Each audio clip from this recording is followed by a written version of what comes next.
पहले हम धन्यवाद करना चाहेंगे हमारे गेस्ट चीफ गेस्ट जो हैं एसएचओ साहिबा का कि उन्होंने अपने इतने बिजी शेड्यूल में से हमारे लिए कुछ पल निकाले।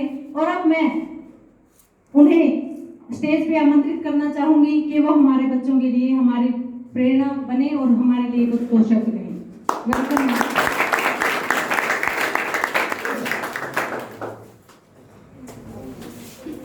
सभी को मेरा नमस्कार और महिलाओं के लिए हैप्पी विमेंस डे।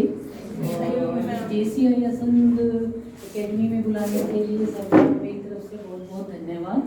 और मैं महिलाओं को सिर्फ यही कहूँगी कि भाई आप लोगों को बहुत सारी अपॉर्चुनिटीज़ मिल रही हैं आज के समय में कि आप ऊंचा उठें, ऊंचा बढ़ें, आगे तरक्की करें। तो JCI एकेडमी भी आपको इसी तरह से सहयोग कर रही है, तो आप इसका उपलब्ध जरूर लें। जो भी आपको अगर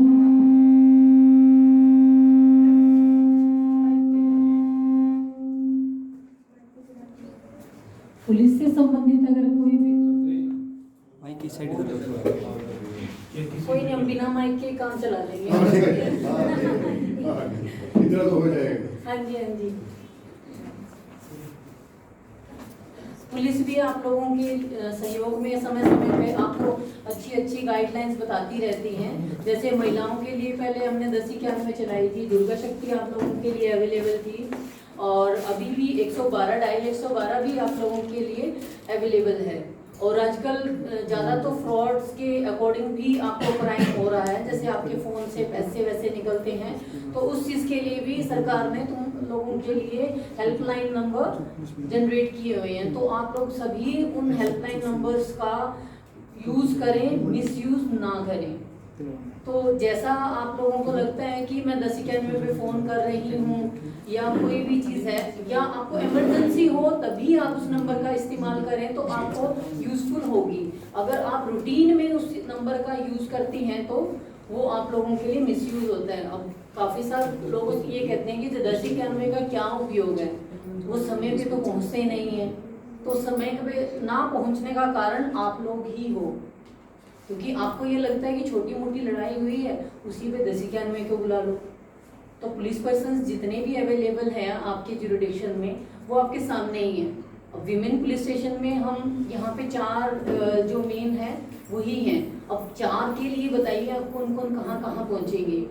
तो जो इमरजेंसी है, जहाँ आपको लगता है कि मैं कहीं से कोई हेल्प नहीं ले सकती हूँ, तो उस दौरान अगर आप इन सुविधाओं का उपलब्ध उठाएंगी तो आपको भी अच्छा रिजल्ट मिलेगा। मैं उम्मीद करूंगी अगर किसी भी लड़की को या लड़के को मेरे से कोई भी हेल्प चाहिए तो प्लीज़ मेरे से कांटेक्ट करें। 1091 तो है ही हमारा, और यहाँ का हमारा सरकारी नंबर भी उपलब्ध किया हुआ है। तो यहाँ पे मेरे को आए हुए अभी हफ्ता ही हुआ है, तो मेरा न्यू एक्सपीरियंस रहेगा। आप लोगों के फेसेस भी मेरे लिए नए रहेंगे, तो हम मिलते रहेंगे तो वो सब फ्रेंडली एक नेचर हो जाएगा कि हाँ ये वो बंदा है और इसको ये प्रॉब्लम है। तो आप अपने फ्रेंड्स को, फैमिली को, आपके पड़ोसियों को, जिसको भी प्रॉब्लम है प्लीज़ आप कांटेक्ट कर सकते हैं। Thank you.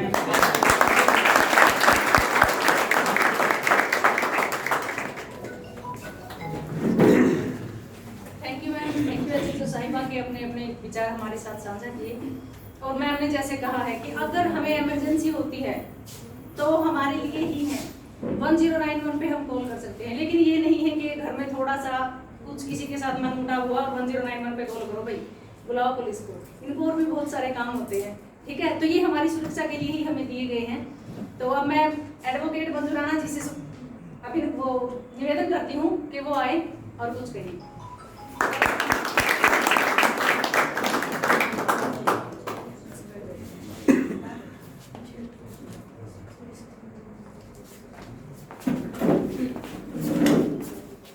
नमस्कार आप सभी को।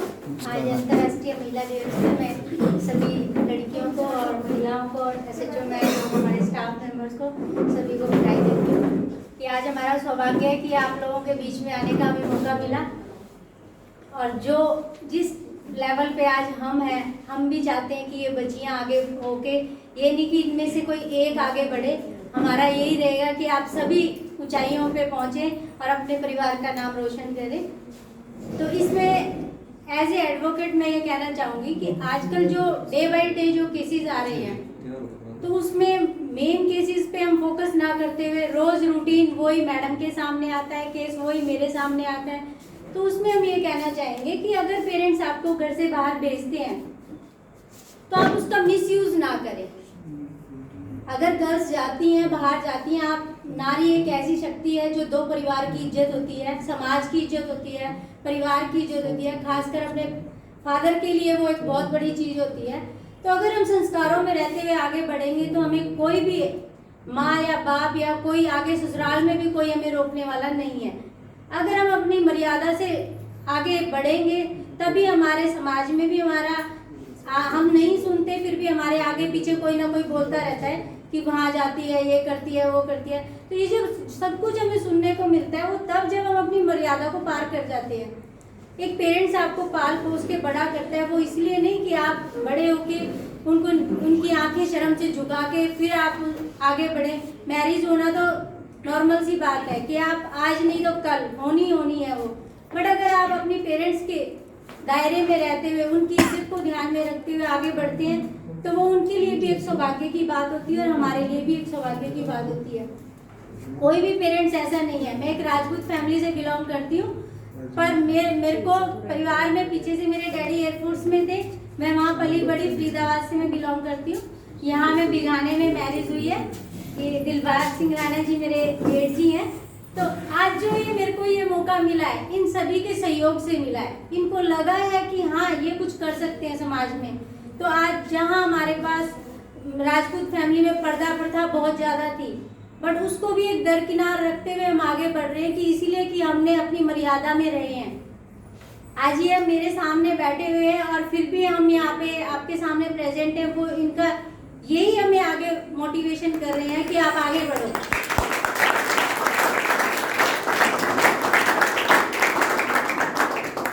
बिना फैमिली की सहयोग के कोई भी आगे नहीं बढ़ सकता। मानते हैं आप इस बात को? बट वो इसलिए हमारा सहयोग कर रहे हैं कि हमने भी उनको कोई ऐसा मौका नहीं दिया कि आज भी हमें 22 साल हो गए असंध में रहते हुए, कभी हमने कोई ऐसा मौका नहीं दिया कि हम कोई परिवार को जाके ये कहे कि आपकी बहू वहाँ पे ऐसे खड़ी हुई थी। तभी ये आगे से आगे हमें मोटिवेट कर रहे हैं कि और आगे बढ़ो, और आगे बढ़ो। जिस टाइम मैंने एक्टिवा ली तो मैंने अपने चाचा ससुर से पूछा कि एक्टिवा तो रोड पे ही चलेगी, तो उसमें तो पर्दा दिक्कत वाली सिस्टम है। वो बोलते नहीं बेटा आपके अंदर गट्स हैं, आप आगे बढ़ो, हमें कोई दिक्कत नहीं है।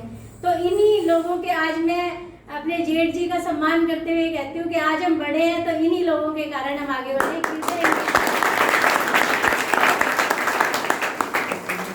क्योंकि राजपूत फैमिली में आप मानते हैं उस चीज को कि बहुत ज्यादा फाउंडेशंस होती हैं, बहुत ज्यादा।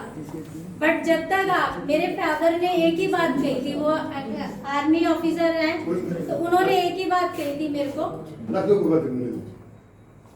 वो एयरफोर्स में है, अभी रिटायर्ड हुए हैं।